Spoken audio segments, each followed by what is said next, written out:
Good morning, everybody, and welcome to our first missed violin tuition video. Today we're going to be looking at a piece from our Vermouche Book 1, which is by the fantastic Thomas Gregory. The piece is Twinkle, Twinkle, Little Star, which probably many of you already have sung, but I'm going to teach you how to play it on your violins today. Now, before we start playing our violins, we need to make sure that we're warmed up and that we've got the correct technique. At MIST, we are so lucky that we have got one of the best violinists in the entire world as our patron. It's the amazing Nicola Benedetti. She has made an absolutely amazing series of violin tutorial videos on YouTube, which I'm going to post in the link below. But she's going to get us all set up today with correct technique and making sure that we're warming up our bodies properly, making sure that we are always sat like professional musicians. So I'm going to hand over to the most amazing violinist in the world. I'm going to hand over to Nicola Benedetti, and she's going to show us how we get started.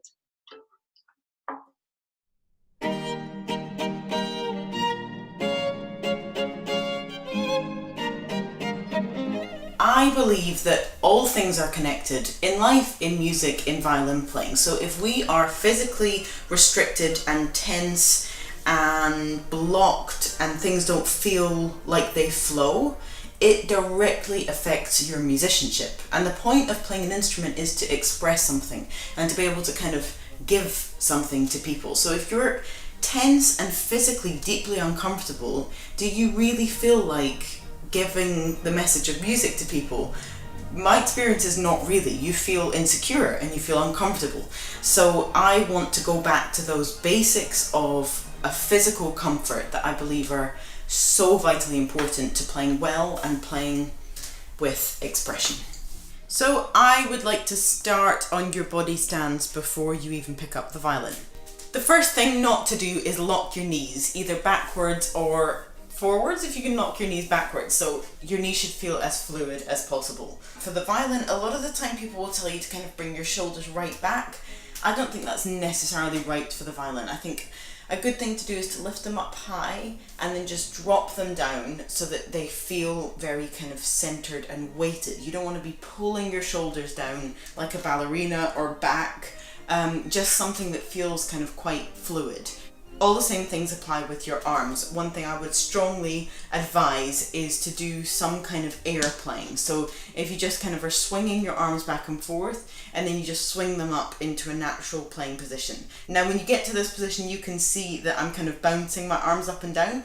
That is to try to feel the natural weight of both my arms. You don't really need muscle tension to play the violin. What you need is to tap into the natural weight of what is in your fingers and in your arms. The violin will thank you for it. It's only a delicate instrument. It doesn't need brute force. In the words of the great Yehudi Menuhin, holding the violin is a matter of balance and of flexibility. So only once these two things are mastered can you really begin to apply some strength and some pressure.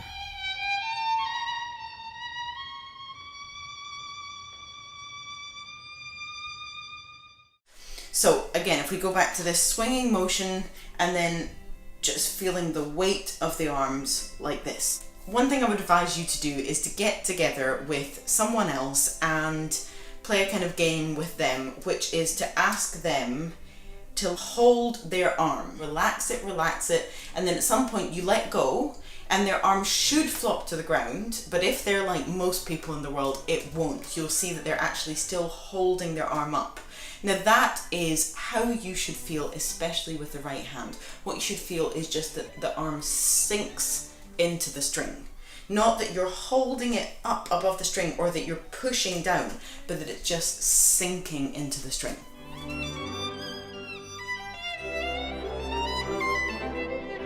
So this is really for all the really young ones, courtesy of the wonderful people at Systema Scotland and Francis Cummings, who's a great friend of mine and a huge inspiration, so thank you to them.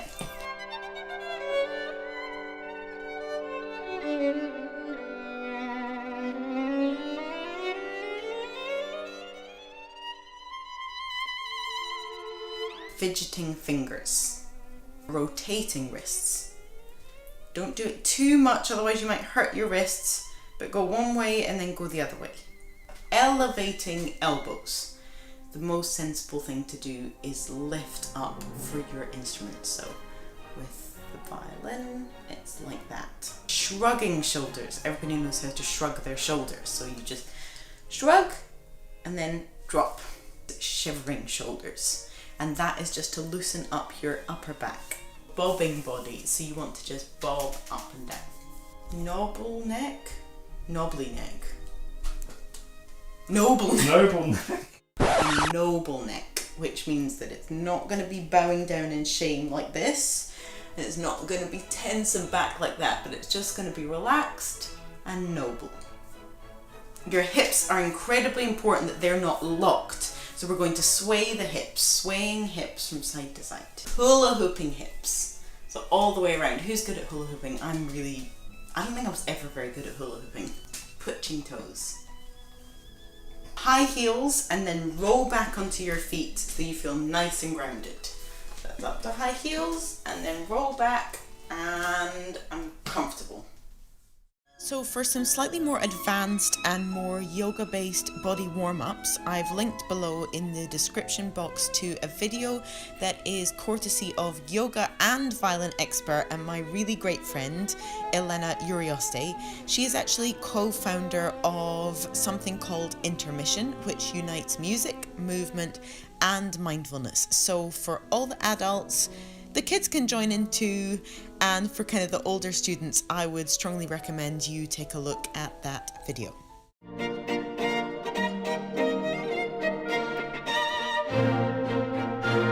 So what I'm going to show you now is about the violin playing position.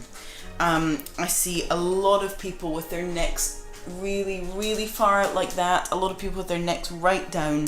All of that is unnatural and not good for your physical comfort.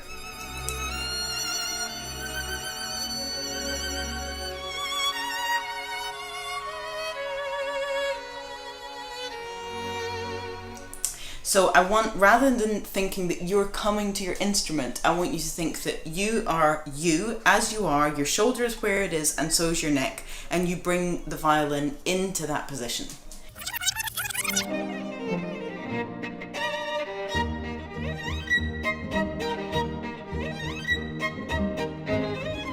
Experiment with where that feels comfortable. Does it feel comfortable further up your shoulder? Does it feel comfortable a bit further down? And then just rest the chin on the violin. And when you bring your violin up to your body, don't be holding onto it here. Hold onto it in this safe place, which is third position. Hold on at the neck of the violin.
The next thing I want to do is, again, not worry about specific sounds or intonation or anything complicated with the left hand. And this type of exercise is good for anyone and everyone to do. I still do it if I'm feeling a little bit disorientated with my violin. I want you to take all 4 fingers and bring the elbow right underneath the violin so that your hand is naturally over the 4th finger, and you want a nice natural curve here. You don't want any awkward position. You don't want your thumb sticking out anywhere strange. You don't want the fingers to be all angular. It should feel extremely easy. Take all the pressure off of you. Nice and curved and relaxed. Please forgive the number of times I say the word relaxed. I know I'm like a broken record. I'm sorry. It's just because it's so important and I'm going to say it many more times in this video. Now what I want you to start to do is bounce the fingers, and you should be bouncing them in such a relaxed way that they make this type of noise. So we're starting roughly on the G string, which means your elbow is going to be nice and underneath the violin. Then we're going to bring the elbow slightly further down like this and then go to the D string. All 4 fingers at once. And then we're going to bring the elbow slightly further down again. Make sure that your shoulder's not risen and tense. Make sure that your neck stays noble. Make sure that none of that is awkward. So we just brought the elbow around a little bit more, and we're going to go to the A string, and this is approximately where the hand feels nice and comfortable. And you'll note the whole time, like with the vibrato exercises, my hand is resting against the violin for comfort. And now the E string, which means we have to go a little bit more in this direction, so bring your elbow slightly further out. Now what I want you to do is gently go from the G to the E and back over to the G again. You can see that my elbow is helping to put my fingers in a position where they feel very, very comfortable.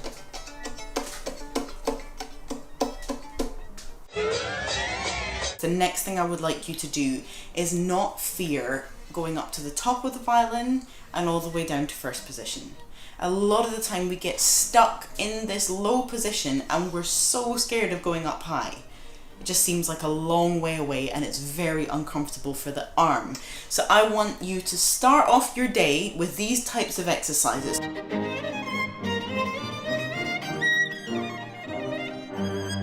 So I want you to go all the way up to the top and note everything I'm doing. I'm holding onto the instrument with my right hand so I don't feel uncomfortable or like I'm going to drop it. I'm going to turn around and show you my shoulder. It's not up high, it's just sitting at a natural position, and I want you to go all the way down, all the way back up. I'm not applying any pressure with the left hand. I am just relaxed. I'm just letting my fingers do what they would do naturally. If I do this in slow motion, what you will see is by the time I get to this place, my thumb naturally starts to come underneath the violin. It stays there, but it's not able to hang on to that position. But it also certainly does not let go of the instrument and travel up here. Okay, so let's just pause there for 1 second, because that's not 100% true that the thumb never leaves this part of the neck. I'm just going to clarify that everyone's hand size and your hand's ability to stretch is entirely unique. For some people, the only way they can get to the really high positions is by letting go of this part of the neck and instead placing the thumb on the edge of the fingerboard. But you really have to find what works for you. We'll definitely be going more into high positions in later videos. So it's staying there, and then as I come back down again, it just rises to support my fingers.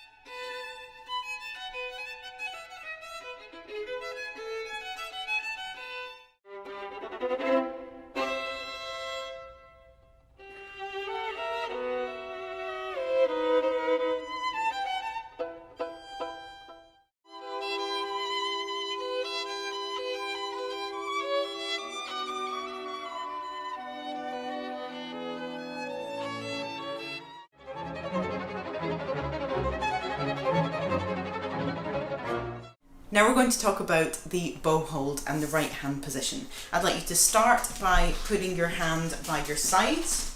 I want you to just make a fist and then relax the hand, and slowly, by elevating your elbow, bring your hand up, but don't leave it behind. It's not going to look exactly the same as mine, and mine is not going to look exactly the same as somebody else's, but there's basically a natural position. So what I want you to do is just wave up and down.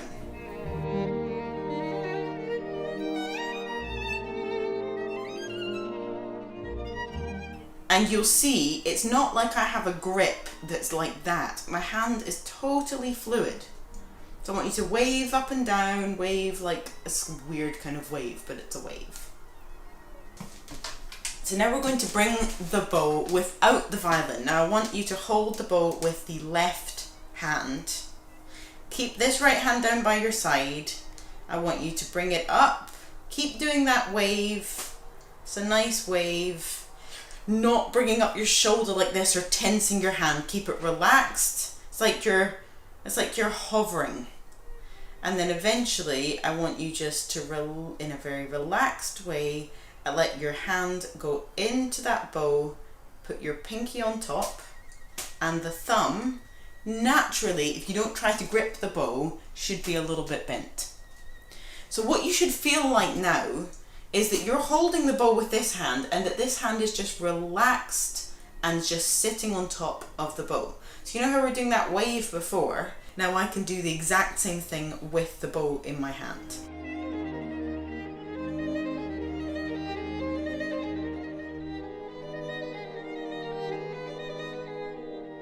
Now you've got a nice relaxed position, one that should be very, it shouldn't be tense and it shouldn't be uncomfortable. What I'd like you to do is lift up the pinky and tap it gently onto the bow. Now lift up the first finger and tap that gently onto the bow. Then you can do the same, you can actually do the middle two fingers together. And before you play, that's what I want you to do. Tap all the fingers onto the bow. So, for those of you who feel that you have totally mastered the bow and violin positions that we've been through, here are a few more little exercises practiced courtesy of the beautiful students from the Osby Music Group and Laura Gardner.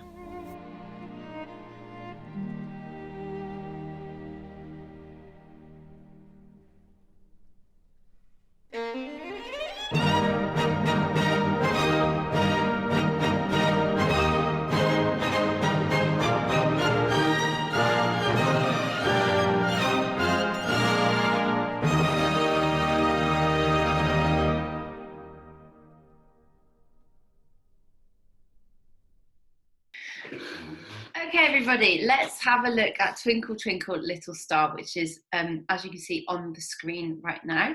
And this is from our Vermouche Book 1, which is written by the fantastic Thomas Gregory. And now that you've warmed up with the amazing Nicola Benedetti, let's have a look at this piece. So the first thing that we're going to do is we're going to figure out the Kadai sounds for the first line. So if you have a look up here, and I realised that it's all back to front. I had written it and then I put it onto the screen and then I realised, oh dear, it's in a mirror image. But you guys are also amazing. I think you'll be able to figure it out.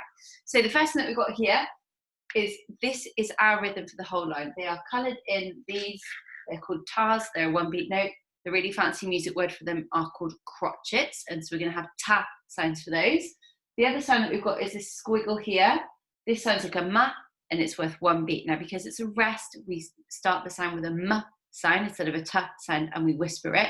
And the really fancy word for that is a crotchet rest, okay? They both end with the same a sound. It reminds us that it's got the same beat value. So let's just say, and Kadai, I'm gonna put my violin down so I can clap in Kadai, the very first line. Okay, here we go, all together, ready? 1, 2, 3, 4. Ta, ta, ta, ta, ta. Ta, ta, ta, ta, ta, ta, ta.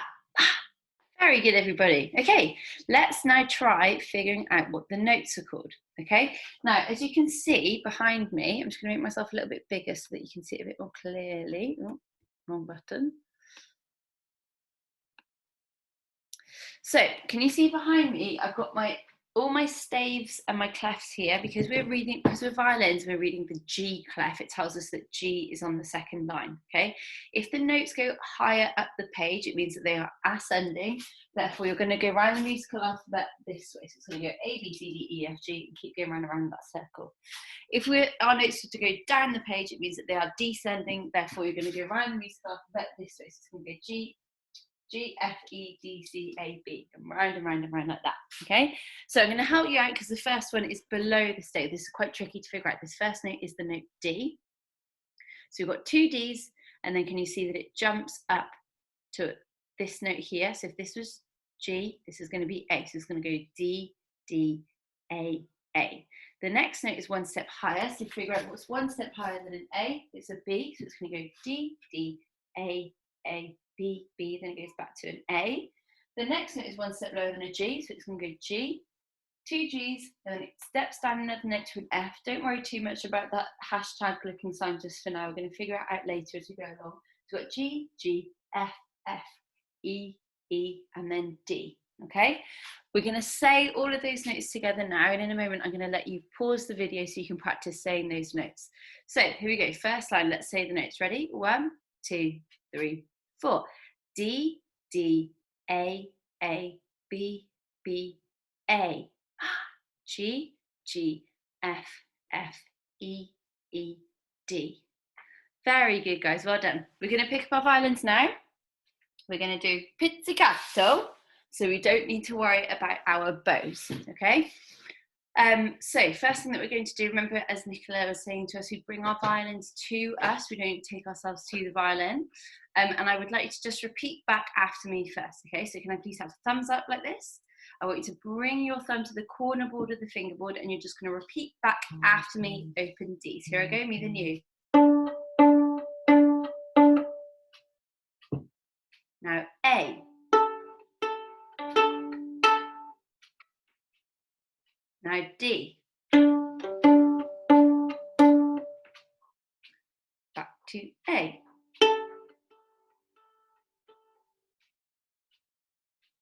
Great, next step, I want you to repeat back after me. This is D and A.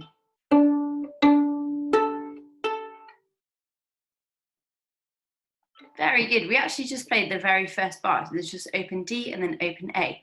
The next bar, as we said, is B, B, A. So to play a B, it's one step higher than an A, therefore we're going to need our first finger. So we're going to bring down our left hand down the neck of the violin. And I want you to make sure that you've got this nice straight line. I don't want to see any saucepan hands like this. I want you to bring it down like that, okay? My good friend and amazing violin teacher, Kay Hinkle, likes to always say, push your wrists back. So push your wrist away from the violin. And she often talks about this being a little bit like a ski slope. If it was like this, you wouldn't be able to ski, you get stuck. Like this, you can, okay? So try and keep this really, really nice movement, okay? Now I want you to bring over the fleshy part of your finger, make sure that your nails aren't too long. You need to keep your nails nice and short so that you're able to make contact with the fingerboard, okay? And I want you to repeat back after me. You're gonna have open A's and first fingers.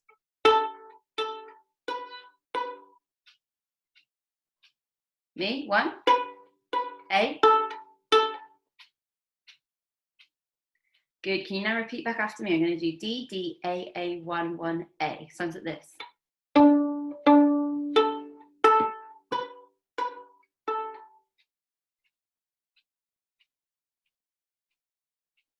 Really good job, everybody. Next step, we're going to start off with our G on the D string. So we're looking at the third bar.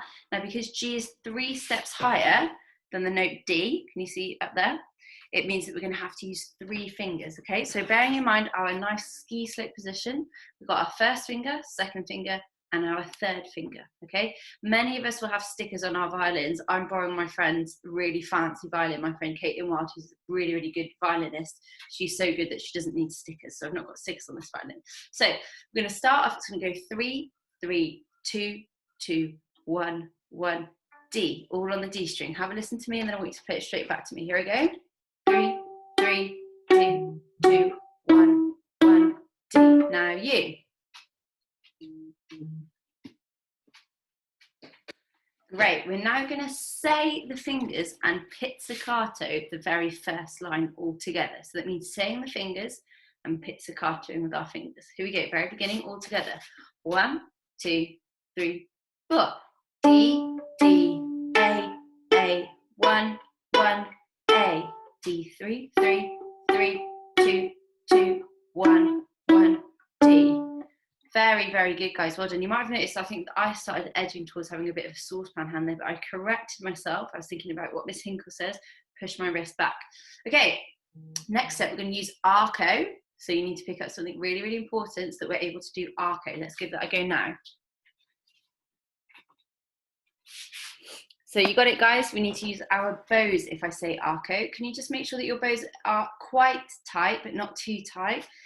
What you want to make sure is that you can fit your pinky just in the gap here, making sure that it's not bent out too far. I'd suggest twisting it to tighten it 3 times, or to make it a bit baggier 3 times. Don't go too far, because if all the string comes out, you're going to have to play pizzicato until we go back to school. So not too much. Right. I know that most of you have got fantastic bow holds, but let's just double check it now all together. So let's just put our bows down for a second. I'm actually going to use a pen. Just to begin with. So if you have a pen handy, we're just going to practice our bow holds on our pens. So first things first, I want you to get your right hand out in front of you like this, and I want you to have your fingers facing towards you. Now on your fingers, you can see you've got these wrinkles here, okay? This top wrinkle here of your middle finger is where your thumb wants to aim, okay? So like this, bring your 2 middle fingers down, flip it over, and can you make the top of your thumb touch that top wrinkle there, okay? Now I'm going to get my pen here, okay, and I'm going to pretend that this hand, is a rabbit and it's going through the forest. This is another trick that I got from Kay Hinkle, who's an absolutely fantastic violinist and amazing teacher, okay? So rabbit is hopping along in the forest and it bites down on this piece of wood, okay? Now this piece of wood tastes really, really disgusting, so its ears droop down and it's sad, okay? Now to make it look less like a rabbit and more like a professional violin hold, we want to try and get our pinkies to touch the end of the bow here, okay? Now next thing, we're going to do an activity called spider monkeys, and what you're going to do is, keeping this bow hold, you're going to get your hand to skirt up and down on here. Now if you have a look on YouTube and if you search, I think it's called spider monkeys, if you search spider monkey bow hold, you can see people doing it really, really, really fast, okay, which is really impressive. Okay, when you feel confident with this bow hold with your pen, you can please pick up your bow and let's add that to our bow. So can we hold our bow in the middle of the bow here with our left hand just to help us support it, okay? So let's get this hand ready. Hand it like this, 2 middle fingers down, flip it over, thumb touches that top wrinkle. Now this is our rabbit and it's going to skip through the forest. So here we go, biting through the forest, and it comes on and it bites onto this piece of wood, bites down. Okay, really, really good. Now remember, it tastes really disgusting, so its ears droop down, sad rabbit. Now can you see that my thumb is underneath this metal bit here? I'm just going to poke it through the gap. You might need to rearrange your fingers so that it feels really comfortable. Okay, now that looks really, really great. Now, what I'm going to do is I'm going to support my wrist here by holding onto my wrist, because we're going to do the Nicola Benedetti activity she was talking about earlier called windscreen wipers. We're going to push our pinkies up and down like this. We want to try and get a 45-degree angle. Really, really good. Well done. Next thing we're going to do is we're going to cut some shapes. So using just your pinky to guide it, you're going to do some circles. Now some triangles. Now some squares. And then let's reverse it the other way. Circles. And triangles. And squares. Here you go. Well done. Okay, let's go on to the ancient violin technique, which is called flappy hands. Do this. Then you go 3, 2, 1, you're going to flap your hand into your perfect bow hold that we just did. Ready? 3, 2, 1, flap.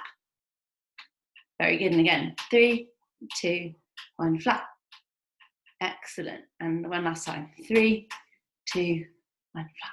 Very good. Okay. If your hands start to ache at any point, I'd recommend doing this activity. Do some of the shrugging shoulders that Nicola was talking about, fidgeting fingers, all that kind of stuff. Noble necks, to make sure that we're not tense and that we're nice and relaxed. Okay, let's try and add the stuff that we did earlier with our pizzicato fingers to arco. Okay, so can you please get your violins? Okay, Now remember, this is number one. Number one is rest position. Number two is instrument up. And number three is bow onto the correct string, ready to play. So let's go over that all together. Number 1, 2, 3. Okay, let's just try doing the very first bar. So I'm going to play it to you first, and then you're going to repeat back to me. Here I go.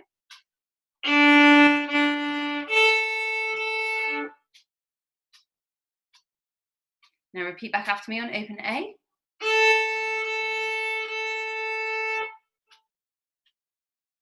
Good. Now let's turn that bar that we just played into the second bar by adding our first finger. So we've got B, B, A. So me then you.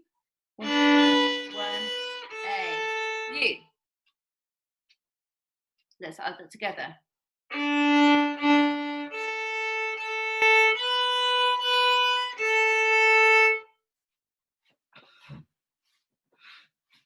Great. Now let's go on to the last 2 bars of this first line. Let's just begin with open D. So I want 7 open Ds, and we're going to add the fingers.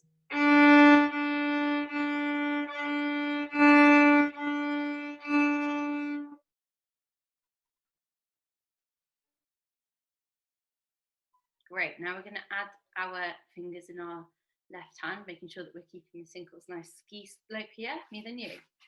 3, 2, 1. D.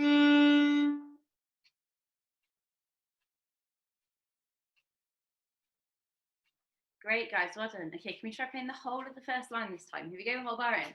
1, 2, 3, 4.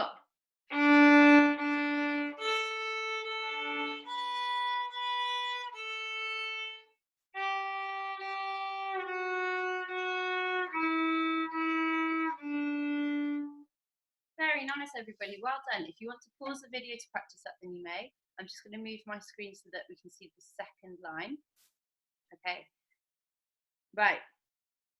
Let's go over this all together. Now, some of you, those amazing musical detectives amongst us, are going to spot something very similar between the first 2 bars and the second 2 bars of the second line. Okay. They are exactly the same. Okay. And our rhythm is exactly the same as the last 2 bars of the first line. We've got 7 tas and a ma. Okay, so can we just say the kadai sound? Don't worry about clapping if you've got your violin in your hand, but let's just say the kadai sounds of the second line. Ready? 1, 2, 3, 4. Ta, ta, ta, ta, ta, ta, ta, ta, ta, ta, ta, ta, ta, ta. Very good. I think you guys could figure out all of the notes of the second line now. If I tell you that the first note is A, and it's just going down in steps, just take 10 seconds to figure out those notes. Off you go.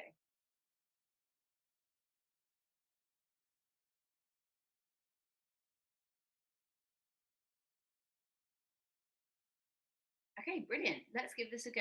We're going to start off pizzicato because adding arco, we're having to cross string. So let's always just make sure that we're saying and then pizzicato first. So let's say the notes of the second line. Ready? 1, 2, here we go. A, G, G, F, F, E. A, G, G, F, F, E. Excellent. Now that A is going to be our open string A. Now to play the G on the D string, it's 3 steps higher, therefore we're going to need 3 fingers. So let's get our fingers ready onto the D string. And I just want us to practice going 3, 3, 2, 2, 1, 1. Sorry, 3, 3, 2, 2, 1. Let's try it all together. 2, 3, 4. 3, 3, 2, 2, 1. And again, go. 3, 3, 2, 2, 1. Very good. Now all I want to do is just shove that open A at the start of that pattern. It sounds like this. And again.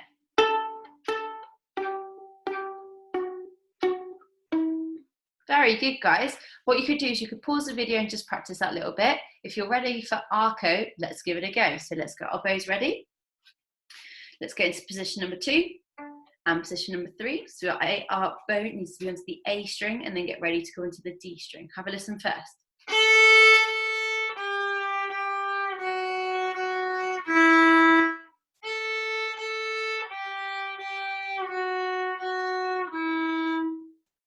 Can we try that all together, please? Here we go. Ready? 1, 2, second line.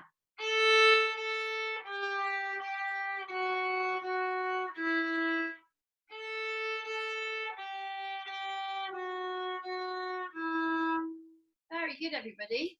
Now let's have a look at the third line. Do we need to practice that? You're right, we don't need to practice it because it's exactly the same as the first line. So in the same way that the second line is repeated, this is a really, really important feature in music. You reuse bits of music.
Good work, everybody. Well done. I'd like you to continue to practice that piece, making sure that you're using full bows and making sure that you're performing this to members at home with you. You can record it to put it onto record it and put it up onto whatever social media channels you like. Please make sure that you're following the Nicola Benedetti playlist videos. They're going to be on the link below this video. And I'd really, really recommend that every time that you start practicing, that you do those warm-ups that she was talking about at the start of the video, okay? Really well done for tuning in today. I will see you again really, really soon. We're going to do another piece and we're going to keep working through those Vermouche pieces to keep playing. Well done. See you soon.